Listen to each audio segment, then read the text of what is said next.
Welcome to OAA Now, your home for Oakland Activities Association news and information. Here's your host, Sammy Taramina.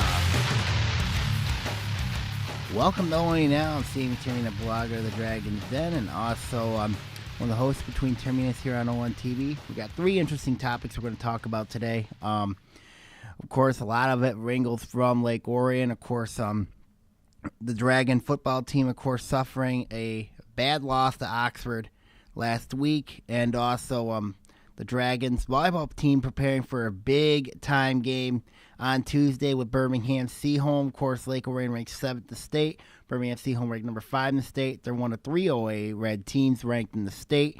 And we're also going to talk about the Week 5 matchups, of course. Headlining the main event would be number 1 Clarkston, number 2 Oxford, number 6 Harrison, number 3 Southfield, Rochester Adams, number 4 Oak Park, and also West Bloomfield and number 5 number 5 West Bloomfield and unranked Lake Orion. You know, when you look at the matches here, first we're going to talk about a game last week. Of course, a lot of blowouts, a lot of teams that were expected to do well did well. But when you look at the games with Stony Creek and Clarkston, I kind of want to give Brad Zuby a pass there, especially what happened in that game.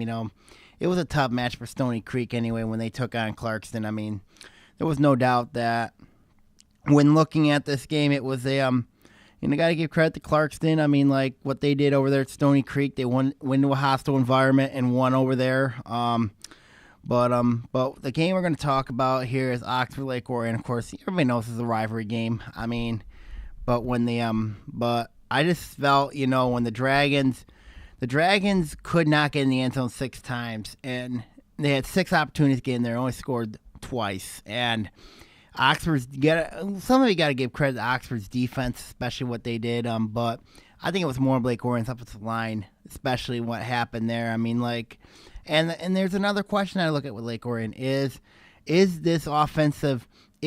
this the year that Lake Orion might miss the playoffs? And it's looking like it's possible. When you look at the schedule, you got to see they got to play West Bloomfield this week. They got Stony Creek next week. They got to play Clarkston in 3 weeks, and they got to play the crossover game. And it's either going to be a Harrison or Adams. I mean, when you look at it, I mean, like this drag, I don't know what it is with this senior class. I mean, like, I know that this senior class has struggled, especially in years past. I mean, like, they were 5-4 in JV.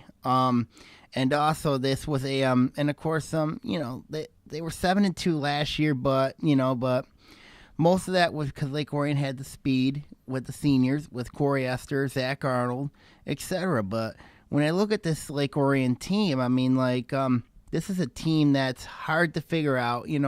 They've lost two games by combined 10 points. A lot of people say this team is fine, but when I'm looking at other blogs around the OAA, also a couple of sites, you know what I mean? Like, they're saying a whole nother thing about Lake Orion football. I know people around Lake Orion is very concerned, especially when you look at Lake Orion. You know what I mean? They're known for tradition. They're known for being a football power. You know what I mean? I mean, when you look at this team, I mean, there's no doubt in my mind that Lake Orion, I mean, like, a lot of people say this team is a year away. They're a year away from being a really, really good team. I mean, like, don't bring the excuse that they're young this year.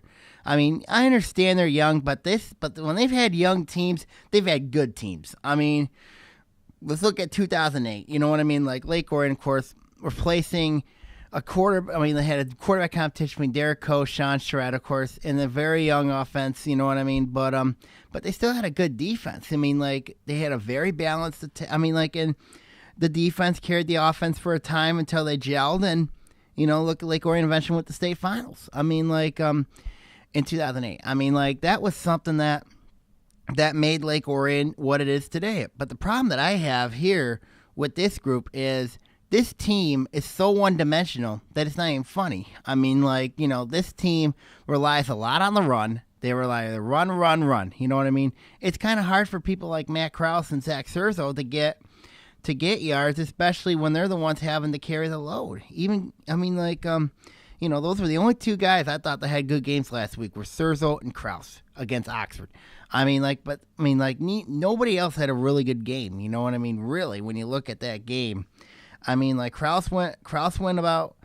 He had over 100 yards in that game, and also Surzo did very well as well. But when I look at this team defensively, I thought they played a little bit better, but they really did not play well at all. I just thought, in my opinion, that when Jalen Wiggins got hurt late, this team changed. And of course, you got to also give credit to Glacier Wellington, Oxford's quarterback, especially in the first touchdown they gave up. It was just a nice bootleg run there. But the second touchdown, of course, he made a diving touchdown. And then the third touchdown Lake Orion gave was just inexcusable, especially you giving up 65-yard touchdown run to Josh Studeback. That was just terrible. And then of course. But still, this team had a chance. I thought Lake Orion's defense in the last, they played much better in the last 2 weeks. Troy's not very good, but I thought they played much better against Oxford in the in that game. But still, a loss is a loss, and it still hurts on the scoreboard to see Oxford, of course, carrying that double trophy now, and Of course, 2015, Oxford's going to have a very brutal schedule, you know what I mean? And what also surprised me was how the way the Oxford's junior varsity team, of course, blew out Lake Orion, 41-13. That was just mind-boggling to see that, and that was rough to hear about, Now, I wasn't there at the MJV football game. Of course, I was announcing the volleyball game between Lake Orion and Oxford, but still, it's looking like. Is there a huge problem at Lake Orion when it comes to talent? A lot of people are going to say that. Is there a huge problem? Is the scheme right here for this team? I don't know.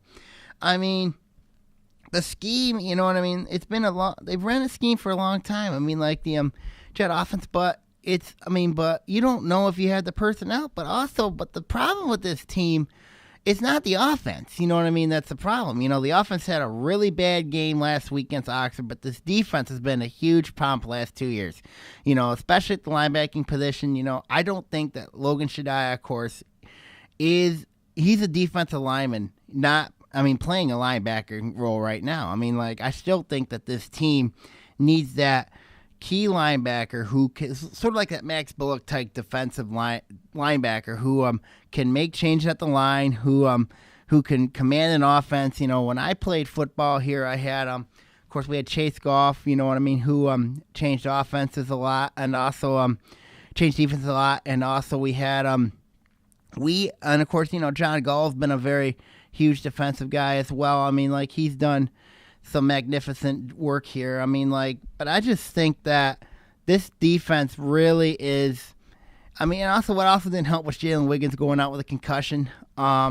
He's out this week, which is not very good. And but I'm seeing this matchup here. When I look at this team, one thing that a lot of Orioners are going to say is going to be this quarterback issue. Of course, ever since Sean Charette left this team, Lake Orions went to a 1-year quarterback experiment. I thought, in 2012 with Derek DeLora being the quarterback, I thought that worked perfectly there.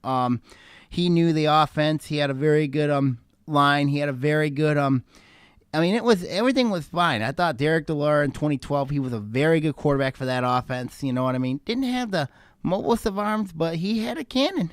But also it helped. He had a good, nice wide receiver like Chaz Miller to throw to, along with a very good offense, but they also had a defense, And then 2013 last year, I thought Dragon coach Chris Bell, he made the mistake here and starting Connor Grant because when I look at it here, Connor Grant, of course, he played defense last year for Lake Orion and 2 years ago also. That was his main position. But why do you put him at quarterback? You know what I mean?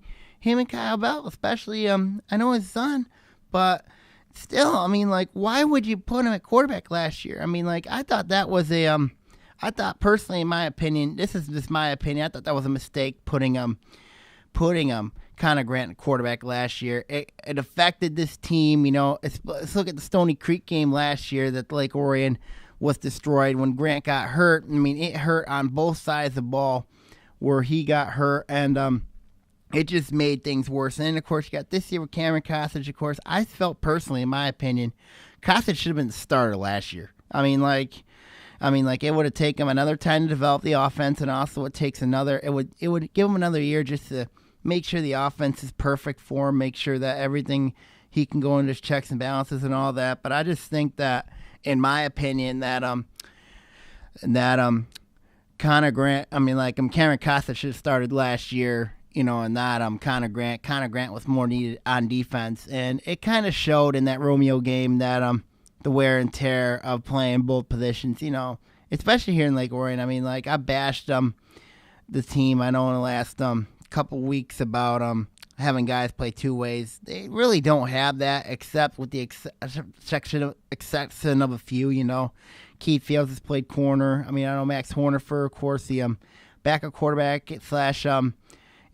he played some receiver and corner last week, which is odd because, considering next year, of course, you got a very good freshman moving up, but also you got to look at and also got to look at this defense. I was very disappointed with how this defense has performed, how they've operated. I mean, it's tough, to see that this defense has struggled. And, of course, what didn't help with Lake Orion was Drew Casey was being out, as I mentioned. He's out for the year, torn ACL, but still, don't give me the excuse that this defense is young, because this Lake Orion team, right now I think they're shaken right now, I just think, I know they want to get on the field badly, but the league is a lot better this year than people think. When you see, but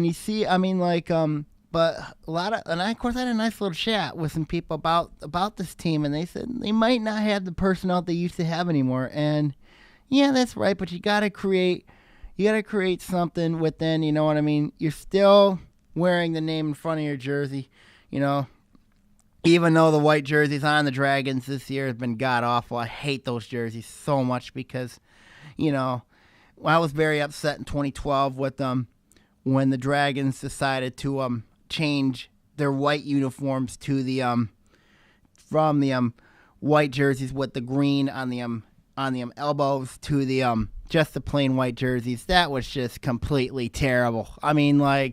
When I look at and if I'm next year, I'm thinking about maybe getting new jerseys next year. You're gonna have 6 home games, and also maybe even look like Oklahoma.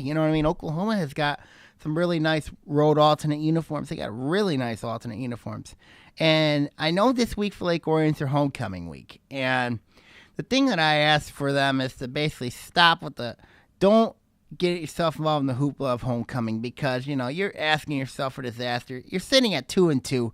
This is a game you have to win, and if you're excited more about the homecoming stuff, you're just asking for disaster. And when I look at this game with West Bloomfield, it's a brutal matchup for the Dragons, especially athletically. They don't match up well with West Bloomfield on the outside, and also we'll go over my projection there in the third segment here on OAA Now.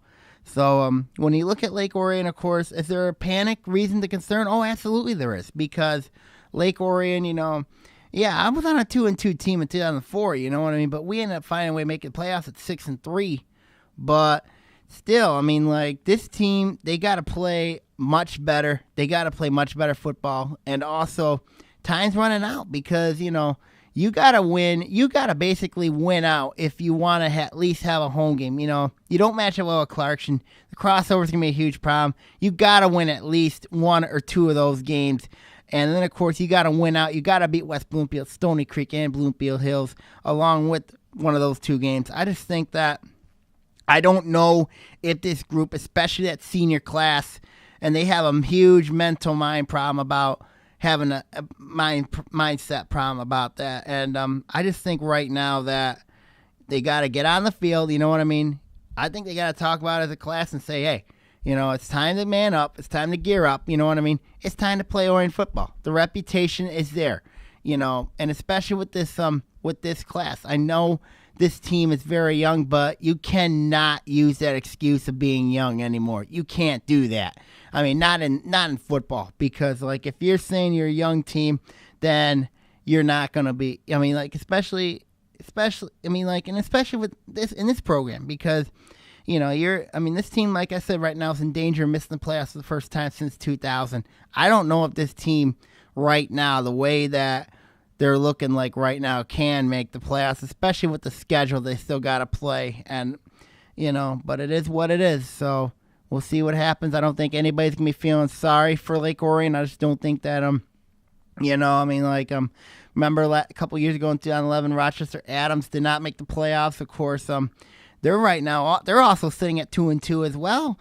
And also Stony Creek is sitting at 2-2. You know what I mean? So a lot of unfamiliar territory with some of these teams. Of course, Adams, they got a very tough game with Oak Park this week, and they still got to play Harris. They still got to play Harrison, and that's not going to be an easy matchup either. And then look at Stony Creek at Lake Orion next week, and then you still got to play West Bloomfield, and that's not going to be an easy game either. So it's going to be a very interesting road for some of these teams, But for Lake Orion's sake, it's time for them to wake up and start winning games, because this is going to be a very, very interesting game with West Bloomfield. It's going to be, and if they're not ready for the challenge, if they're not ready to play, if they can't stop Tristan Jackson, Michael King, it's going to be a long night for the Dragons on homecoming, and they could give them the first homecoming loss since 2000. Lake Orion has not lost a homecoming game since 2000, and pretty much right now, West Bloomfield gives that biggest threat to Lake Orion to end that homecoming winning streak, and I don't want to see it. I don't want to see it end, but if they got to play better, if they stand a chance, and also for West Bloomfield's sake, this is a huge game for them too, because they put up 41 against Clarkston and still lost. But still, this is a team that very dangerous team, especially when you have to play more road games, like they got to play at Oxford and Stony Creek. This is a game. I circled this game for West Bloomfield as a game they could possibly get heading into the season because of Lake Orion's defense. You know what I mean? Like their struggles there.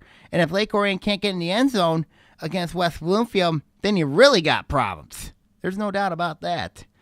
All right, when we come back, we're going to talk about the big volleyball showdown between Lake Orion and Birmingham Seahome.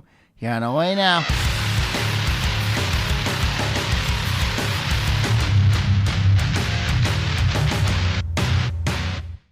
We own a Habitat home. I love working on my Habitat home. Soy dueño de una casa de Habitat. My neighbor is a Habitat homeowner. Being a Habitat homeowner has changed our lives. My mortgage payment for Habitat is less than what I paid for rent. Habitat for Humanity of Oakland County currently has homes available with mortgage payments lower than most rent payments. If you or someone you know needs decent and affordable housing, call 248-338-1843 or visit our website at habitatoakland.org.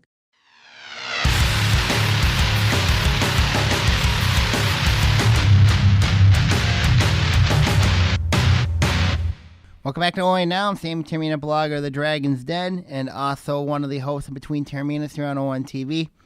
One of the most interesting games coming up here. I got the recent rankings of the MICA rankings. This is what the state uses for girls volleyball. A lot of interesting games happening last week. The Red, of course, having their first league games of the year. Got a couple interesting games. But first we're gonna go over the state rankings here for the MICA, of course. Number 10 is Novi, of course. The Wildcats, very interesting team. And you got number 9 is Grand Haven, of course, the Ottawa County Red. And they got Birmingham Marion, number 8. Jenison 6. Grand Rapids Christian 3. Temperance Bedford 2. Farmington Hills Mercy, number 1. But the OAA team's very interesting, of course. Number 4 is Clarkston. When you look at the Wolves, they got a good team. They're not a bad team. Kelly Averill-Pinter's done a very good job with those girls over there at Clarkson. Of course, Taylor Dillinger's having a good year. They had a huge win against Birmingham Seahome on Thursday night. They just if that game would have went 5 games, then I thought Clarkson would have lost, because that for Clarkson to just survive and win that game at Seaholm, that's huge. You know what I mean? And then of course, the two teams we're going to talk about here is going to be number 5 Birmingham Seaholm and number 7 Lake Orion. Of course, Birmingham Seaholm is a team very experienced, coached by Heather Lippert. She does a very magnificent job with her team. 2 years ago, she took her team to state quarterfinals, where they ended up losing to the eventual state champion Macomb Dakota Cougars. Of course, they were led by Carly Snyder, who's now at Florida, and also last year, of course, Seaholm was not supposed to do much last year, but then they've ended up getting a nice young team, and they went in and beat some people that they should not have beat. Lake Orion was one of those teams that they beat last year. And, of course, we all remember that collapse, of course, that Lake Orion had in Game 3. It was very similar to the what happened at Birmingham Marion a couple of years ago in 2011 when Lake Orion took them out in the playoffs. I just think when you look at this game right now, when you look at Seaholm, but also let's not forget Seaholm struggles at Lake Orion, because 2 years ago, of course, when they went to that quarterfinal run, they were just completely blown out of the building by the Dragons.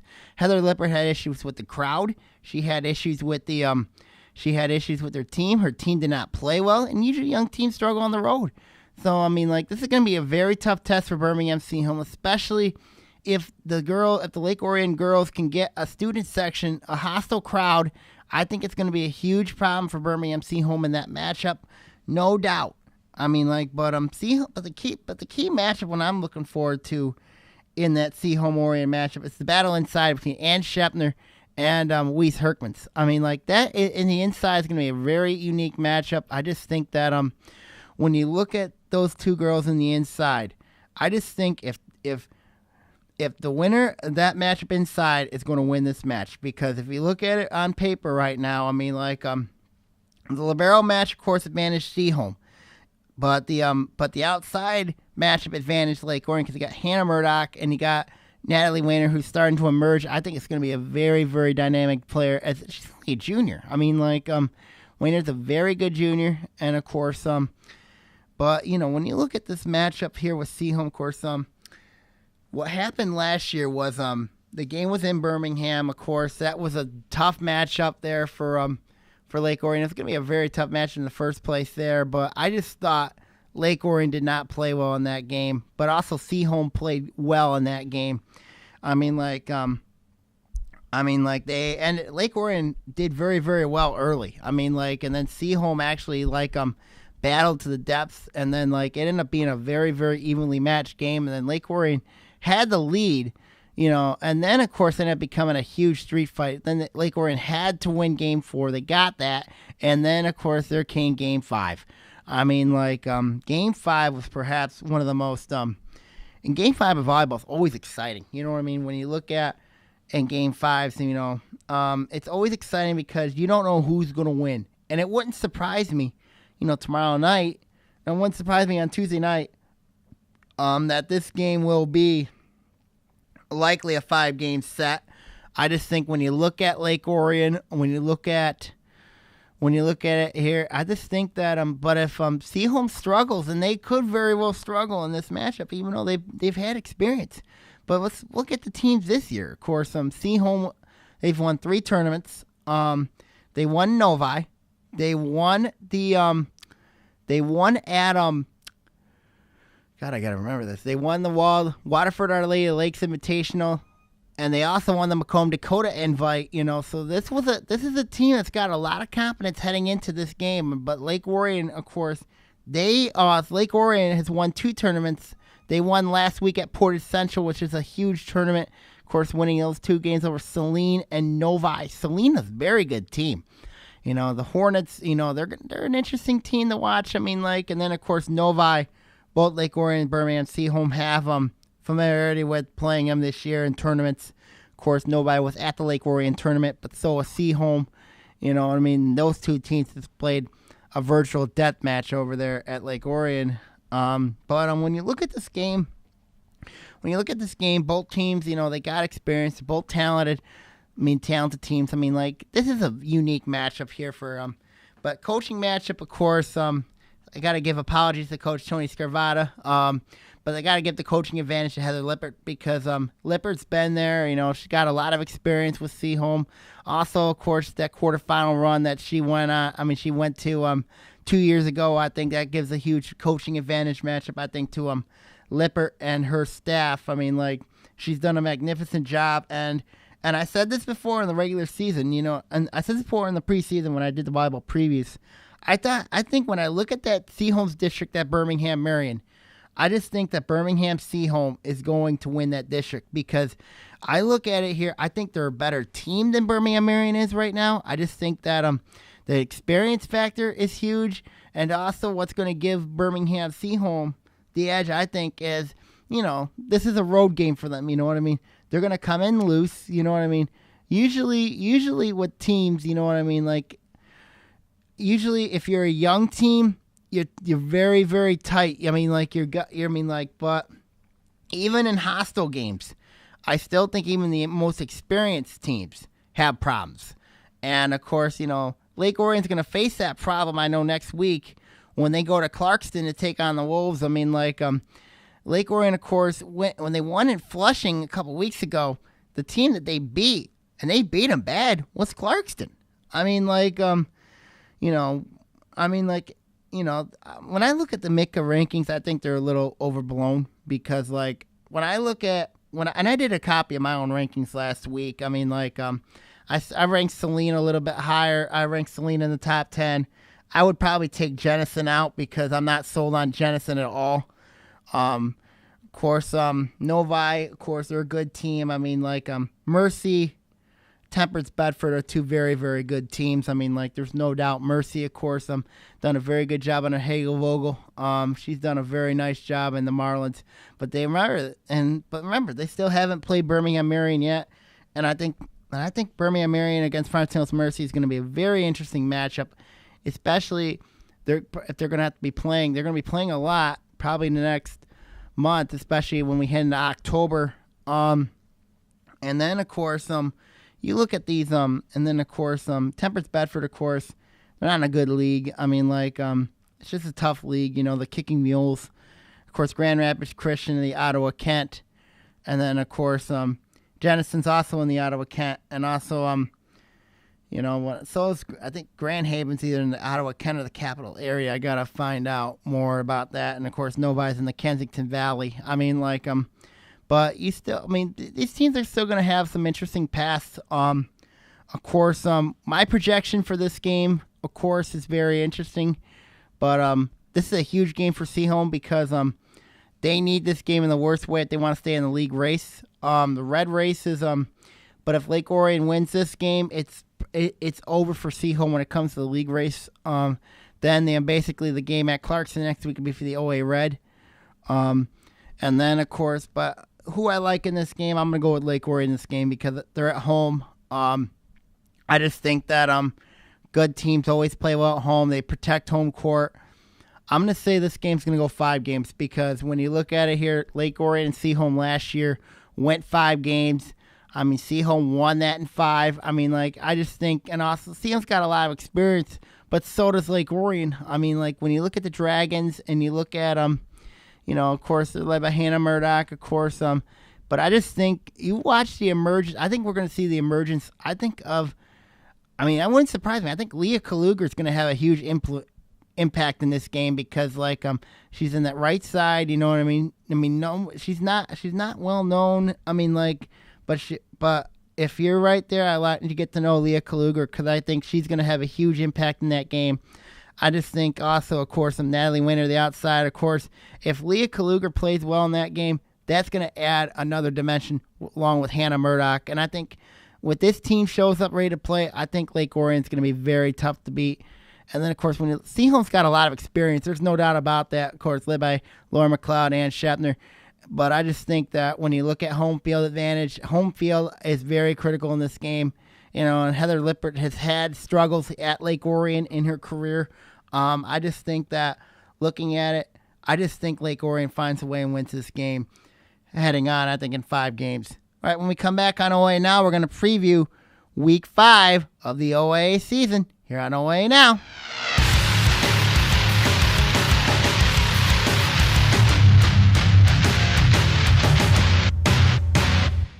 Enjoy farm fresh produce, baked goods, art, and more at the 2014 Lake Orion Farmers Market sponsored by Crittenden Hospital. Walk, bike, or drive to the Orion Arts Center located at 115 South Anderson Street. Parents can purchase products grown and made locally while kids take part in fun activities like horseshoes and arts and crafts. Come early and come often as vendors change from week to week as new crops come into season. The Lake Orion Farmers Market is held every Wednesday from 2 to 7 p.m. through October 22nd.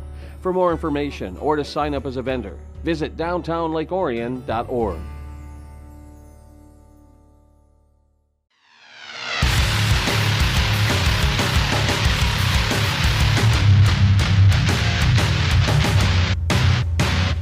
Welcome back to OAA Now. I'm Sammy Termina, blogger of the Dragon's Den, and also one of the hosts of Between Termina and Serrano on TV. You can also visit my Twitter page at at Saginaw Bay. I will be gladly to answer your questions, referring any teams in the Oakland Activity Association, along with other teams along the rest of the league. Of course, we got Week 5 coming up. Of course, some of the big games we're going to mention later on. When you look at some of these games, they're very interesting games. I mean, like, you got some interesting battles, a lot of top games, you know what I mean? You got 3 games that feature two ranked opponents going against each other. And then, of course, you got to look at of course, standing games that impact games. I mean, like, but first we're gonna go to a white division matchup first. We're gonna go to the red first. We're gonna go with Troy Athens and Bloomfield Hills. This one's an interesting matchup, especially with Troy Athens. Last week they were just destroyed 45-3 by West Bloomfield. Of course, Bloomfield Hills got Nate Emery. They just went and beat Troy last week at Troy 21-6, which was, to me, was a complete shock, especially with Troy, how had their first home game of the year, but it just tells me how bad Troy is. I mean, like, this year, and it's unfortunate for them. But when I look at this game, it's at Bloomfield Hills. It's a huge game for Bloomfield Hills, and I like Bloomfield Hills to pull off the win here over Troy Athens because I just think that Nate Emmer is going to have a huge game. He creates that much difference of an impact portion of the game for Bloomfield Hills. I mean, like, I think Bloomfield Hills is going to beat Troy Athens. I'm going to probably say 31-20. I mean, like, I'm just not sold on Troy Athens right now. Excuse me there. The next game we're going to talk about here is a white matchup here. It's between Birmingham Seaholm and Rochester. Rochester in the last 4 weeks only scored 7 points. You know, they've been blown out, and all 4 of their games this season. Seaholm, of course, they're not a team that likes to score a lot of points. I mean, like, but they also they give up a lot of points. I expect this game to be a very high scoring game. But you know, I'm gonna when I look at this game, of course, I think Seaholm, of course, led by Tommy Shepard. I just think that it's gonna be a difference maker in this game. I just think that Shepard's gonna be a huge factor against Rochester. I mean, like, when I look at it here, I just think that Seaholm's going to win this game, probably by 2 scores, because, like, I'm not so on Rochester's defense, and they don't really have the true linemen that can match up with anybody right now, especially in the white. Yep, and then the next match we're going to go is the blue matchup here between Southfield, Lathrop, and Ferndale. I mean, there's no doubt when you look at Lathrop and Ferndale. I mean, like, it was a tough. Ferndale's had some tough losses, but last week they got blown out by Farmington, and that was just mind-boggling to see what happened there to Ferndale, because Ferndale's been in a lot of good games. I mean, like, they're probably the toughest 1-3 team in the state right now, and to see them just get blown out the way they did was just mind-boggling. And Lathrop, of course, they're a team that's struggling too. You know, so 2 struggling teams going against each other in Lathrop Village. 4:00 game.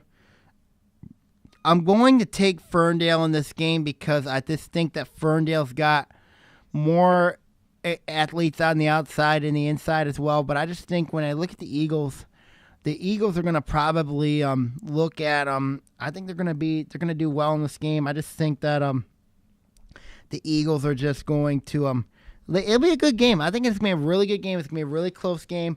Lathrop's not a bad team, coached by Keith Stevens. I just think the Chargers are going to be in it, but I just think that Ferndale's going to find a way to win this game late in that game.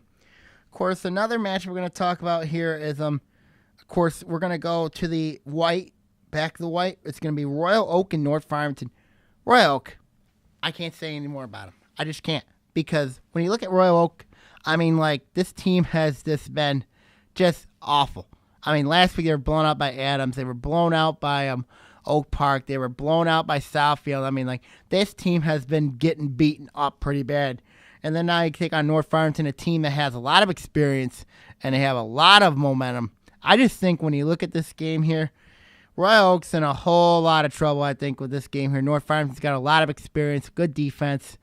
I just think that when looking at this game, this is just a terrible matchup for the Ravens. I think North Farmington wins this game and wins this game bad. And then, of course, next match we're going to go is in the OAA Red. Of course, you got Troy and Stony Creek going against each other. Troy, I can't even figure out Troy because this is a team that just got beat pretty bad last week by Bloomfield Hills. Stony Creek, of course, just coming off a blowout loss to Clarkston. I just think, and they're sitting at 2-2. This is a game Stony Creek really needs, and I think they're going to get this one, and they're going to get this one really, really badly. And I think when you look at this game here, I just think Stony Creek and Brad Zuby, they're going to get ready for Lake Orion, basically with their heads up high, and also they're just going to blow out Troy. And I think this is Troy's homecoming this week, so that makes things really, really bad. I think that Troy's going to have another homecoming loss this year. Okay, next match we're going to talk about, we're going to get to the ranking matchups here. We're going to go first with number 9 Farmington taking on Pontiac. Farmington, of course, they were unbeaten. They got one loss. They're 3-1.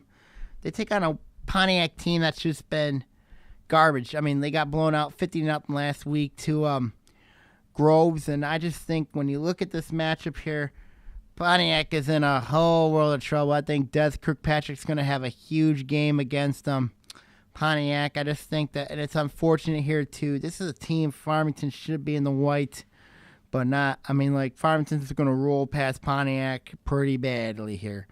I mean, Pontiac, if they got no chance in this one, I'm sorry. Next match we're going to talk about here is Hazel Park and number 7 Groves. I mean, like, Grove's very, very good. I mean, like, very talented. They had a huge win last week. They blew up Pontiac 56-0. Now they get another easy match with Hazel Park. I just think when you look at it here, when Groves has to take on Avondale and Berkeley in a couple weeks, I mean, it's not going to be an easy game 2 weeks for them. But when you look at Groves, I mean, like, this is just another cakewalk game for them. Hazel Park, you know what I mean? They got no chance in this game. They got no chance. I think that Groves is going to blow out Hazel Park pretty badly, as expected here. Of course, like Groves is going to get ready for Avondale still Groves has still also got to play Farmington too. Forgot to mention them. So the schedule's going to get really, really tough for Groves. I mean, Hazel Park, you know what I mean? I mean, the only game I can see them possibly winning would be Week 9 when they take on Grosse Ile. I mean, like, and that's a game I think Hazel Park's got a good chance at winning because Grosse Ile's not very good either. I mean, like, they're atrocious, and, we'll see what happens there. Next matchup here, very interesting matchup here. A battle, the first of 3 ranked opponent matchups we got in the blue is Berkeley against Avondale. Last year's game between Berkeley and Avondale was 34-31 in favor of Berkeley. Berkeley went into Avondale on their homecoming and stunned them. I mean, I know that this is something that's affecting Coach Steve Deutsch and his Yellow Jackets. And also last week, and also a couple weeks ago, Avondale had a very tough loss to Farmington. I mean, I'll bet you right now that Josh Howman, he would be wanting Berkeley's defense, but Berkeley's defense this year has been doing very, very well right now. I mean, like, but this is going to be a huge test for Berkeley's defense, especially against a running back like Josh Howman. They stopped him last year, but But the key, I just think, is Travis James. I think that if he is on their game, I think Avondale is going to get revenge for what happened last year. But when you look at Avondale, I mean, like, very young. Farmington exposed them last year, But you know what? I'm just going to go and take the home team here in this game because I think that Avondale right now is playing very well. They've got back on track. I just think that if you can expose Berkeley's defense, especially with how they are this year, they got an experienced group. But if you expose them this year, I think you got a good chance at least. I think Josh Hallman's going to be back in this game. He's going to create a vengeance, and we'll just see what happens. I mean, like when you look at Avondale, I mean, like it's an interesting matchup. With Berkeley, it's a big matchup here because it's got. I mean, like, it's also with playoff implications here, especially for Berkeley. Of course, last year they were 3-6 under Chris Sequoia. Berkeley's proven to turn it around a little bit, but this is going to be a huge game to see where they're at and a huge test to see where they are really at heading into that matchup.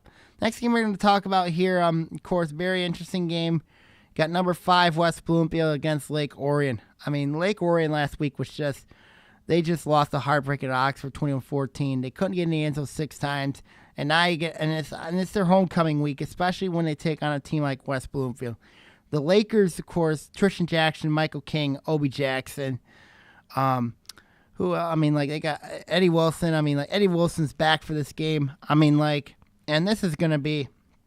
But, when I look at this game here, when I analyze this game here, I mean, like, I just think that Lake Orion has a chance in this game because this is probably the first time in a long while Lake Orion's going to be an underdog in this game. Man, it's rare to see the Dragons an underdog on their home field, but I don't think you should tell that to West Bloomfield coach Ronald Bellamy because this is still the Dragons that they're going up against. And of course, remember last year Tristan Jackson did not play in the game last year. He got hurt the week before against Stony Creek. I mean, like I just think when you look at this game right now, a lot of speculation favor West Bloomfield. A lot of everything favors West Bloomfield. Lake Orion cannot. There's no way Lake Orion can match up defensively with West Bloomfield, especially with their DBs, especially with Jalen Wiggins being out. I mean, like there's a lot of dynamics here saying that Lake Orion could be in huge trouble in this game. And I think they're right. Lake Orion is in a lot of trouble for this game. But the key is if Lake Orion can get in the end zone and score with West Bloomfield, then it's going to be a really, really interesting game because, like, then that means the Dragons are going to have to find a way to make a stop on defense, And, of course, this defense has been much aligned. Like I said earlier on the show, I said that Lake Orion if I said a couple months ago that this was the worst defense Lake Orion's had on BT, and I said, and you know what, I'm going to say this right now on paper right now. This defense has played better in 2 weeks, but they haven't seen an offense like what West Bloomfield's going to see. I mean, like, when you look at this game here, it's hard for me right now to pick the Dragons over the Lakers right now, but when I analyze this game here, I just think that West Bloomfield's going to have some problems defensively, especially when it comes to Matt Krause. And if the Dragons can develop a passing game somehow in this game, I just think that if they could develop a passing game, of course, Cameron Kosich threw a big touchdown pass to Nick Fox last week. If Nick Fox can become a really straight go-to receiver, then this team's going to be going places. And you know what? I'm tempted to. I mean, like, a lot of people say I'm leaning West Bloomfield. I talked to Anthony on the ride home today. I said West Bloomfield could win this game. I mean, like, and could give Lake Orion. They're going to give Lake Orion problems. Yes, they're going to score points. I mean, like, this could be the first time Lake Orion loses since 2000. But, and of course, I think that right now they got a better senior class than Orion. But with a thick of gut right now, I just got a gut feeling I'm going to take Lake Orion in this game by 1 point, by the skin of their teeth. I just think that Lake Orion's going to find a way in this game. They're at home. Of course, I just think that when you look at West Bloomfield, they're definitely a playoff team this year. But I just think right now with the emotional loss to Oxford, I just think right now that it's still affecting this team. I just think when you look at this matchup here, West Bloomfield, they're going to be ready to play. I think the Lakers are ready to play, but I just think being at home, it's going to be a shootout. I think it's going to be a 49-46 game. It's going to be a really high scoring game. Actually take that back. I'm going to say right now, the defense in this game is going to be optional. I'm going to say Lake Orion wins this game 63-56. Yep. Mark that down. I think Lake Orion wins over West Bloomfield 63-56. Next game here we're going to talk about here is Rochester Adams and Oak Park. This is also another matchup here, interesting match for Adams, especially going up against the Knights. Oak Park hasn't been tested since they whipped Harrison last week, 27-0. I just think when looking at this game, Adams for this a whole other animal. This is a must-win game for Adams in Night Valley. Of course, let's also remember Oak Park beat Adams last year in Night Valley, and also praying to those who were hit by the EF1 tornado in Rochester Hills on last Sunday. Of course, when still cannot believe we had a tornado here in Oakland County. But I just think when back to the match here, I just think when you look at this here, John Kelly's going to be huge in this game. Adams got a very suspect pass defense. This is going to be a huge game for Juan Hernandez. I think Juan Hernandez is going to go off in this game. I think it's going to be a very close game, but I like Oak Park to beat Adams, and Adams could be a little bit nervous heading into and they still got to play Harrison on the road, and that's going to be very interesting because if Adams gets their third loss, they're going to be playing desperate heading into the rest of the regular season. Of course, the next matchup here we're going to go here is Farmington Hills Harrison and Southfield. Of course, this is a rivalry that's been a long while. Number 6 Harrison, number 3 Southfield. This is an interesting game. Southfield, of course, got the 4 corners going to Division I schools, and of course, Southfield's got Harrison's got Javon Shaw, and of course, they got one of the best coaches in John Harrington. I think when you look at this game here, I just think that the game's at Southfield, but it doesn't matter where the location's at. I just think that when you look at this matchup here, I just think that at Southfield's going to be right there in the thick of it. I think they're going to win this game over Harrison because I just think that they got enough experience. And of course, it's going to be hard to throw against those DBs, especially when you look at them. And I think Southfield's fully recovered ever since they lost that first game week 1 to Orchard Lake St. Mary's. So it wouldn't surprise me that Southfield wins this game. I think they're going to win this game maybe by a touchdown and maybe by 10 points. And of course, the last game here we're going to mention here before for my final thoughts.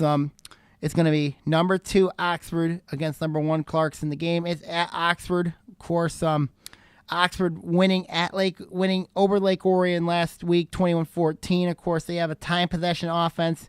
This will be Clarkson's first test, I think, since Macomb, Dakota.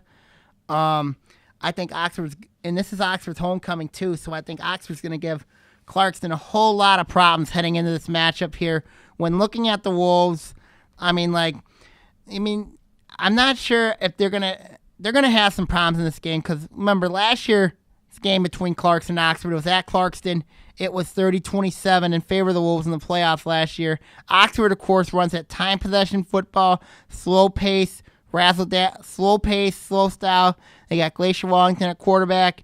I'm not sold on Clarkson's defense in this game, but they got a dynamic offense. Of course, got DJ Zazula, of course, leading it. Got Nolan Erickson, Centris Williams, and of course their linebacker. They got a very good receiver in Joe Pop. But you know what? When I look at this game and I analyze this game more and more, it's Oxford's homecoming. I'm not sure how Bud Riley is going to get his kids ready for this game, especially after the emotional high that they had last week in beating Lake Orion. But, this is going to be a tough game for Kurt Richardson and his Wolves. You know what? I'm tempted to pick the upset here, and I think it's going to happen.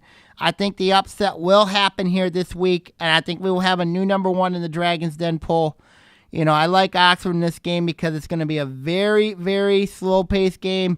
I think Oxford's going to keep DJ Zazula and his offense on the sidelines. I just think that they're going to have enough, even though they're going to be challenged depth-wise, I just think that they're going to have enough. And also, let's not forget Oxford's got a defense, you know what I mean? So I just think that when you're looking at this game, I just think Oxford's going to have just enough, and I think it would not surprise me if that large student section they had there storms the field again like they did last week when they stunned Lake Orion. And I'm going to take Oxford to beat Clarkson because I just think that a slow possession is going to be the huge difference in this game when looking at this game. And of course, in other games, of course, when looking at other games here, of course, some of those games, of course, with Clarkson and Oxford, I just think that the winner of that game, of course, are going to have a full leg up in the red. Of course, Oxford still would have to play Stony Creek and West Bloomfield, and Oxford had to play West Bloomfield, correction, and Clarkson still has to play Lake Orion Week 8 along with the crossover. So we'll see what happens when it comes to those two matches there. Of course, very interesting matches. So I'm gonna go Oxford over Clarkson, Southfield over Harrison, Oak Park over Adams, Orion over West Bloomfield, Groves over Hazel Park. I got Ebony over Berkeley, Stony Creek over Troy, Farmington over Pontiac, Ferndale over Southfield Lathrop, Birmingham Seaholm over Rochester, North Farmington Royal Oak, and Bloomfield Hills over Troy Athens. Those are my picks for the week. Heading into the Week 5 slate of games, of course. Some of the most interesting games coming up. Very unique, interesting matches. And, of course, let's not forget, got volleyball coming up also on Tuesday, of course. I said it earlier on the show. I said I like Lake Orion to beat Birmingham Seaholm. I think it's going to happen in 5 games. I just think that Lake Orion's got enough experience, and I think this is a game where I think Leah Kaluger shows up in this game. Especially, I think she is the X factor in this game because you know that Seaholm's going to try. Of course, their experienced team, also led by Coach Heather Lippert and her staff. I just think when you look at this game, I just think that Lake Orion's going to find a way to win this game. And, of course, in the playoffs, of course, for Lake Orion, we'll see what happens with the Dragons. I mean, the schedule's tough. It's going to be a tough road for this team to make the playoffs. And we'll just see what happens with the Dragons coming soon, So we'll see what happens heading into the week. Like I said, fans, make sure you can ask I'm at Twitter at I'm at Saginaw Bay. You can ask questions to me on about any of the 3 topics we had today, or any of the OAA teams, of course, today. And if any thoughts, you know what I mean, just let me know. Of course, I will be happy to get back to you as soon as possible. Okay, everybody here for Sammy Taramina. For Sammy Taramina here in OAA Now, I'd like to wish y'all a good night. God bless, and see you all next week. Good night, everybody. OAA Now is produced at Orion Neighborhood Television, Lake Orion's community media outlet. To learn more about ONTV, visit our website at www.orionontv.org or call us at 248-393-1060.